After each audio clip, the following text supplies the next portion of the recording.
آیت نمبر 1 میں ارشاد خداوندی ہے الم نشرح لک صدرک، اے محمد صلی اللہ علیہ وسلم کیا ہم نے تمہارا سینہ کھول نہیں دیا؟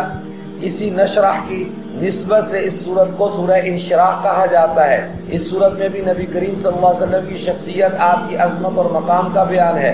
حضور اکرم صلی اللہ علیہ وسلم پر اللہ پاک کے 3 احسانات۔ پہلا احسان شرح صدر، یعنی اللہ پاک نے آپ صلی اللہ علیہ وسلم کے دل کو حکمت اور نور سے بھر دیا اور ہر قسم کے گناہوں اور گندگی سے پاک کر دیا۔ آپ صلی اللہ علیہ وسلم سے اس بوجھ کو ہٹا دیا جس نے آپ کی کمر کو بوجھل کر رکھا تھا، یعنی نبوت اور رسالت کا بوجھ اور اس کے واجبات اور ذمہ داریوں کی ادائیگی۔ نمبر 3، آپ صلی اللہ علیہ وسلم کے ذکر کو بلند کر دیا۔ جہاں اللہ پاک کا ذکر وہیں حضور اکرم صلی اللہ علیہ وسلم کا ذکر، چاہے آذان ہو یا اقامت، تشہد ہو یا خطبہ۔